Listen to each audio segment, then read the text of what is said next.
If there are these injustices in the world that you speak of, why is it that you expect other people to change first? Shouldn't you be the first one to sacrifice your privilege for said oppressed below you? Dear feminists, why can't you be honest? The truth will set you free, embrace it. Have you ever heard of the Duluth model? Fascinating stuff. Works just like bleach on families where the father is the stain. Why exactly is it, do you think, that so many of your allies turn out to be sexual deviants? Rather than getting a gender studies degree to learn about a gender pay gap which doesn't exist, why don't you get a degree in STEM to rectify the gender earnings gap which does? If feminism and intersectionality, coexisting amongst one another, are about opportunity for women, then why do you stand against women becoming, say, a men's rights activist? Why do you have such a problem with egalitarianism if it too advocates for women's rights? Even when it is continually proven that the pay gap is nothing but a load of crap, why must you continue to perpetuate it as fact? If rape is such a concern, then why do you support mass Muslim immigration, which has resulted in the creation of an actual rape culture across Europe? How much is your distaste for masculinity based on bad experiences in your life? If a valid argument for having a person in the workplace, an actor in a movie, or a president in office is only because they are female, why do you think that that is taking a step towards equality? Isn't that more about judging appearances rather than looking at the merits of these people? Following up on my previous question, if I said, for instance, we need more men in the field of teaching, or we need more white people in the NBA, would you agree to those statements as well, on the grounds of needing more representation for a struggling minority? How do you reconciliate the belief in patriarchy theory with the belief that women are physical and intellectual equals to men? Also, what's up with the he for she campaign? If we're supposed to be better than men, why would we need their help?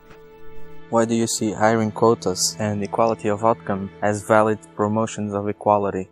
Why do you promote the gender reassignment of boys as young as 4, in full knowledge that you're dooming them to a life of physical and emotional trauma? Does it ever reach your mind the simple thought that wanting to be like men and striving to achieve male positions is actually away from femininity and is away from the original feminist idea? Do you understand that those old campaigns, the ones in which women advocated for being allowed to work at the same job, that is now gone because you're pushing men out of those positions? So, by literal campaigning, it cannot be about equality. When people act in the name of feminism in a way that could undermine what feminism is supposed to stand for, why aren't enough people calling these out? Why do so many feminists advocate for discrimination against men just because there was a lot of discrimination against women in the past? If you can agree to things like toxic masculinity or mansplaining, what makes it so impossible for there to exist things like toxic femininity or femsplaining? Why do you use propaganda to push the idea that domestic violence only affects women, when female violence against men has risen 500% in the last 10 years alone? Do you see an eye for an eye as a valid means to obtain equality?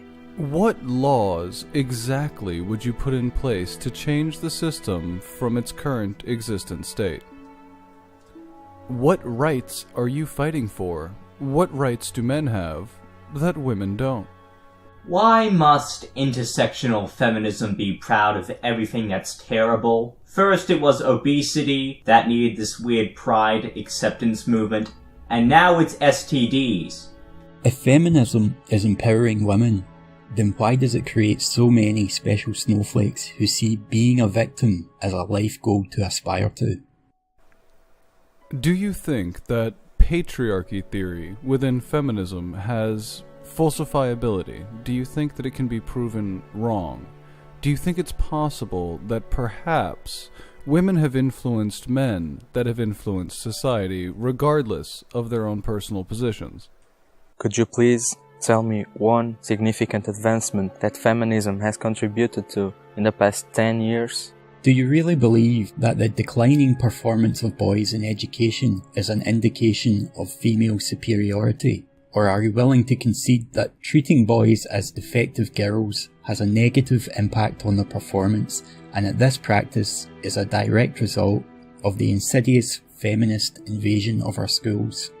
If gender is a social construct, is a man allowed to identify as a woman without actually changing himself physically? How many of you have actually read George Orwell's book, 1984? Do you realize that by complaining about completely trivial and unnecessary things, you're wasting the time you could be spending helping women in foreign countries who experience actual oppression? If seeing a woman in a position of political power is so important to you, then why aren't you running for election?